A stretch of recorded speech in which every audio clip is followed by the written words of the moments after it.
Quando é errado orar? A oração é muito importante para a nossa vida. Uma vida de oração é uma vida de dependência, de comunhão com Deus. É uma maneira de demonstrarmos a Deus que realmente nos importamos com as coisas espirituais.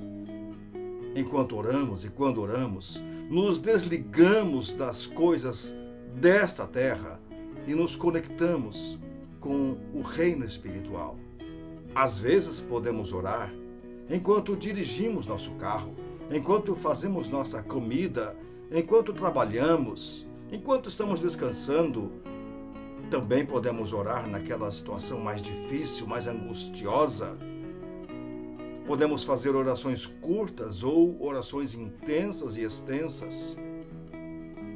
Mas há momentos, e há circunstâncias e há razões em que orar seria errado.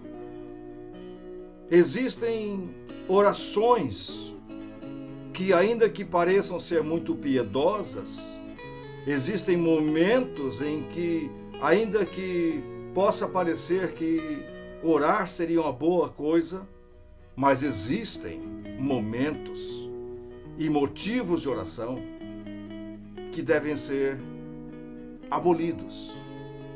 Por quê? Porque existem coisas pelas quais não devemos orar, existem motivos pelos quais não devemos orar, existem circunstâncias pelas quais não adianta mais orar. Eu estava há alguns anos atrás, há 17 anos, meditando à noite e de madrugada me veio tudo isto. E eu levantei e anotei. E eu quero ler para você algumas coisas que anotei naquela madrugada a respeito de quando orar é errado.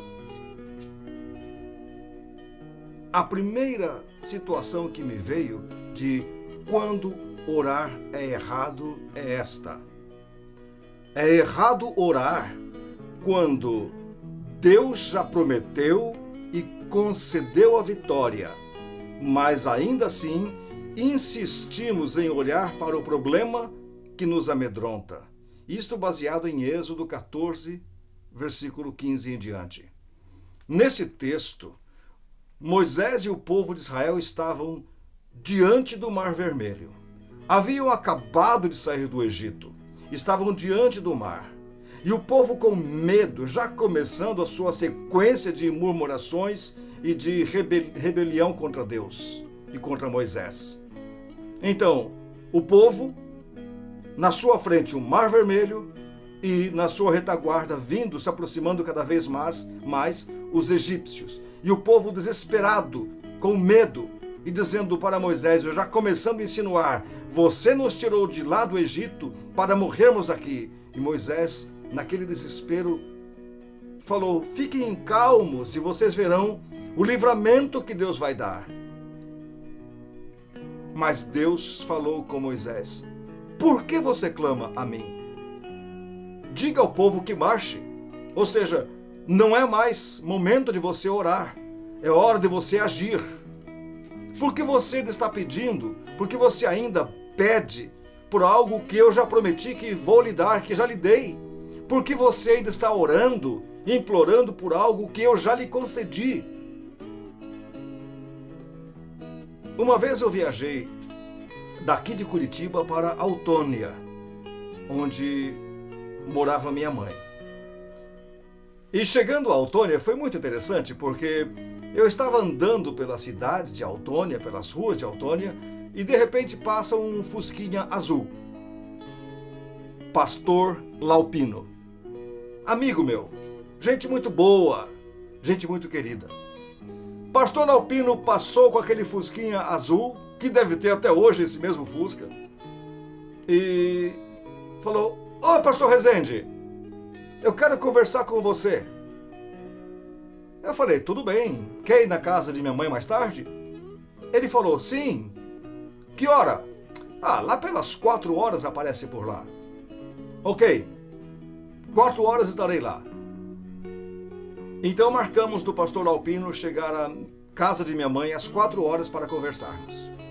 O detalhe é que quando eu fiz essa viagem para Autônia, eu vinha orando a respeito de algo, pedindo algo para Deus, insistindo com Deus.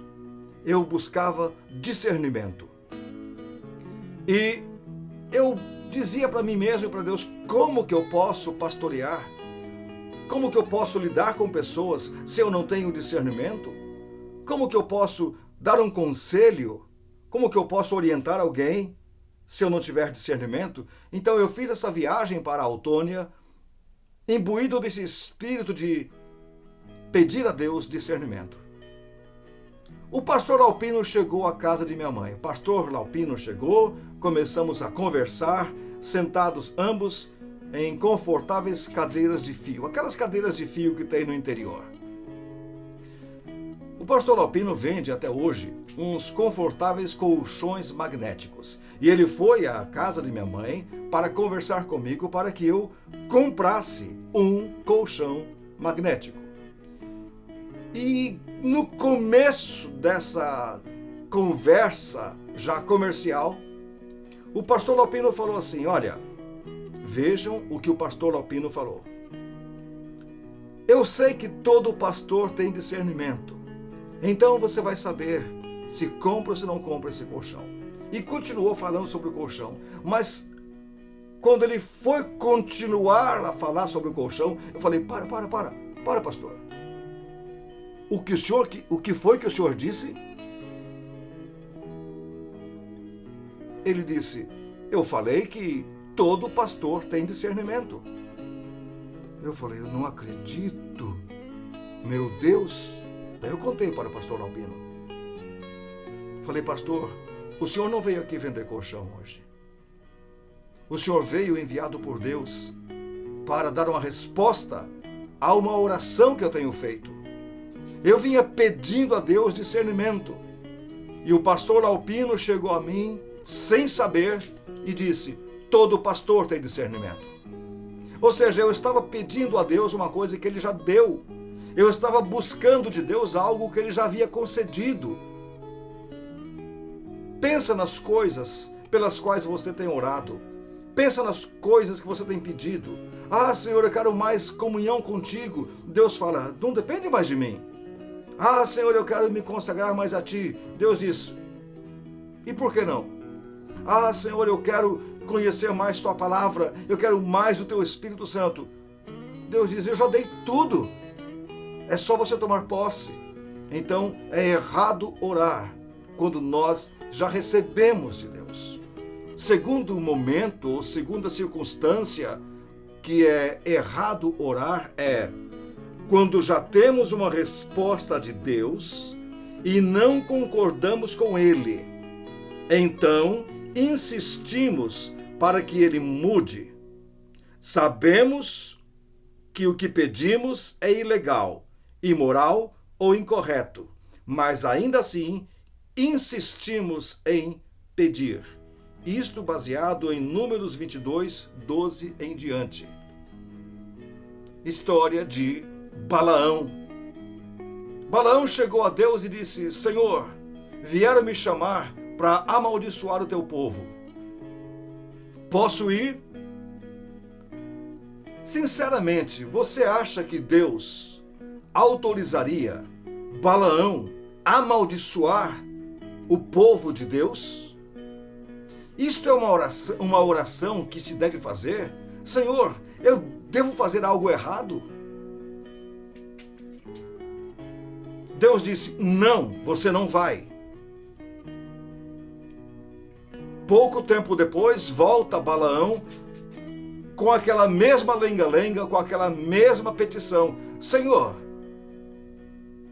deixa eu amaldiçoar teu povo. E Deus, para dar uma lição nele, falou, vai, faça isso. Deixou que ele fizesse, mas protegeu o povo de modo que nenhuma maldição viesse sobre aquele povo abençoado de Deus, o povo de Israel. Às vezes, estamos como Balaão, pedindo a Deus que nos dê algo que sabemos que é errado. Pedindo a Deus que faça alguma coisa que sabemos que Ele, pelos seus princípios e por sua justiça, não fará. Mas insistimos por longo tempo. Não dá para insistir com essas coisas diante de Deus. É errado orar quando sabemos que Deus não quer conceder, não vai conceder, mas ainda assim insistimos em orar. Insistimos naquela coisa sabendo que Deus já disse não. Existe ainda um terceiro motivo, uma terceira circunstância em que é errado orar. Veja bem, quando queremos escapar de uma situação pela qual devemos passar para nosso progresso espiritual ou pela obra de Deus. Isto você pode ler depois em João 12, 27 e 28 e também Jeremias 45. Jesus estava angustiado. Jesus estava assim próximo daquele momento de entregar sua vida por nós. A sua alma estava triste. Ele chegou a dizer para seus discípulos no Getsemane: minha alma está profundamente triste até a morte. A vontade que eu tenho é recuar. Mas recuaria eu agora, se eu vim ao mundo para isto? Então eu não vou pedir a Deus que tire isso de mim, que passe de mim este cálice, quando eu sei que eu vim ao mundo para beber este cálice. Então, ainda que Jesus, como homem, quisesse se livrar daquele cálice, no seu espírito, ele disse: eu vou tomar este cálice. É errado orar quando sabemos que devemos fazer alguma coisa por termos certeza que é a vontade de Deus. Mas pedimos a Deus que nos livre daquilo. Imagine que você seja chamado por Deus para pregar ou para pastorear uma igreja pequena lá longe. E você tem certeza que Deus mandou você para lá. Você sabe que Deus o encaminhou para lá. Mas você começa a falar com Deus: Deus, me tire dessa, me livre desta. Não. É errado orar para que Deus mude uma situação se você sabe que aquela situação é vontade máxima de Deus. Quantos missionários chegaram ao Brasil e aqui tiveram perda de filhos por malária, por doenças que lá nos seus países já haviam sido erradicadas, mas aqui os seus filhos morreram. Alguns missionários foram tentados a voltar para seus países, mas disseram: não, eu vim aqui, ou nós viemos aqui, com a certeza de que este é o nosso campo missionário. Se nosso filho foi ceifado, se aconteceu alguma coisa ruim, e isso não quer dizer que devamos voltar. Não vamos orar por isto. Vamos superar essa fase, vamos encará-la. No livro de Jeremias, no capítulo 45, Baruque começa a reclamar com Deus e começa a questionar a Deus a respeito de sua aparente infelicidade. Porque Baruque via que sua vida estava um caos, a cidade cercada, a cidade sitiada, Jerusalém, e tudo assim muito difícil. Baruque começa a falar com Deus: Senhor, por que esta situação? Deus respondeu a Baruque: olha, eu estou arrancando o que plantei, eu estou destruindo o que edifiquei. E você procura grandeza? Não procure. Lembre-se, eu vou poupar a sua vida, mas as circunstâncias ficarão ainda difíceis. Deus respondeu para Jeremias também, no capítulo 12, no versículo 5, se você se cansa caminhando com homens que vão a pé, como você vai reagir quando estiver competindo com os que vão a cavalo? Se numa terra segura você se sente mal, como você vai reagir quando estiver na floresta do Jordão? Ou seja, meu amigo, pare de ficar reclamando das circunstâncias, pare de ficar reclamando da vida. E eu digo para você, a coisa pode piorar ainda. Que consolo, hein? Então não adianta ficar orando e implorando, Deus, mude isso. Deus disse, eu não vou mudar. Eu coloquei você aí para isto. Você é meu instrumento, você é meu porta-voz. Quando Deus enviou Ezequiel para pregar, para anunciar ao povo de Israel, ele disse, vá e fale àquela casa rebelde, quer eles ouçam, quer deixem de ouvir. É errado orar quando sabemos que é a vontade de Deus, uma circunstância, mas ela não nos é confortável. Então Deus diz, encare. Outro momento também em que é errado orar é por algo do passado, já resolvido e definido, mas que insistimos em reviver e nos fazer de vítimas. E oramos não para mudar a situação, mas lamentando o ocorrido e perguntando por que aconteceu. Segundo de Samuel, capítulo 12, versículos 15 ao 23. Nesse texto, descreve um momento muito difícil da vida de Davi. Ele havia cometido adultério com Batseba, ela havia concebido e dado à luz um filho, e aquela criança Deus feriu. Deus não permitiu que aquela criança vivesse. Ela ficou doente, a criança, por alguns dias. E enquanto a criança estava doente, Davi começou a jejuar, e jejuou muito. Assentado, humilhado, sentado em cinzas, cabelo desarrumado, não se cuidava porque estava jejuando para que aquela criança não morresse. Até que um dia Davi percebeu um movimento estranho na casa. Ele notou que os seus servos estavam constrangidos de chegar perto dele. Ele percebeu que eles teriam talvez uma notícia ruim para dar ao rei.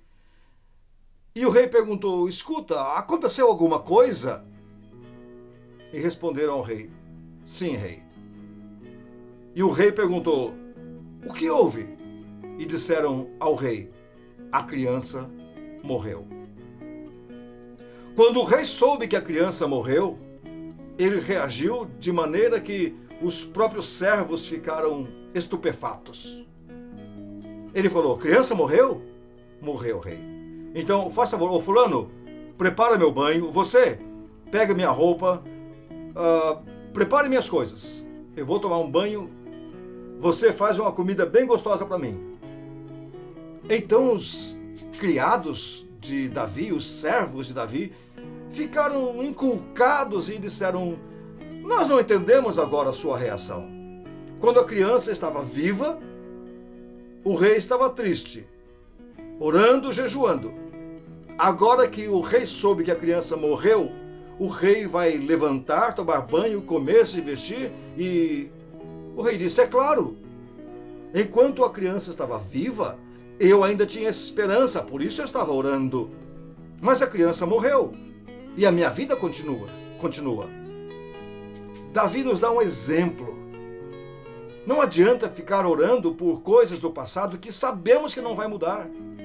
Não adianta ficar nos fazendo, Senhor, por que aquela coisa? Por que a minha demissão? Por que aquele acidente? Por que aquela doença? Por que aquelas coisas? Não adianta mais. A sua vida segue em frente. Há pessoas que dependem de você. Há pessoas que amam você. Davi tinha mais filhos. Davi tinha outras coisas para resolver. Tinha todo um reino que precisava dele. E ele ficaria sentado nas cinzas, chorando e lamentando? Com aquela oração que parece piedosa, mas não passa de uma sessão lamento, uma sessão de lamúria, uma sessão de autopiedade, de autocomiseração. É errado ficar orando nesse sentido. É errado ficar lamuriando diante de Deus. Se a situação está resolvida, mesmo que tenha sido ela desagradável, está resolvida? Resolvida está. Pronto. Não fique mais orando a esse respeito. Não fique mais com aquela lamúria diante de Deus, porque isto é errado. Existe ainda um outro motivo, uma outra circunstância em que é errado orar. Veja, é errado orar quando já sabemos o nosso dever, mas oramos para saber se devemos ou não praticar. Isto baseado em Tiago 4,17, 1 de João 3,17, Tiago 2, 14 a 17. Se sabemos o que devemos fazer, a Bíblia diz: aquele que sabe que deve fazer o bem e não faz, nisso está pecando. Aquele que diz que tem fé, mas não tem obras, essa fé é inoperante. É errado pedirmos a Deus que nos fale para fazer alguma coisa que já sabemos que devemos fazer. Senhor, tu queres o que de mim? Olha que pergunta. Deus responde: eu quero tudo. Senhor, neste ano de 2019, o que tens para mim, Senhor? Deus responde: olhe na palavra, olhe. Está tudo ali. Senhor, eu queria tanto fazer tal coisa. Deus diz: faça. Faça. Por que ficar orando? Por que ficar aguardando? Se você sabe o que deve fazer, se você sabe que deve ajudar pessoas, se você sabe que deve ser fiel, se você sabe que deve ser uma pessoa mais controlada, mais moderada, se você sabe que precisa ler mais, se você sabe que precisa orar mais, se você sabe que precisa consagrar-se mais, faça. Não fique orando esperando que Deus cutuque você. Neste ano de 2019, siga essas dicas a respeito da oração. Deus tem coisas maravilhosas para nós. Deus há de fazer coisas tremendas na nossa vida. E que Deus nos abençoe.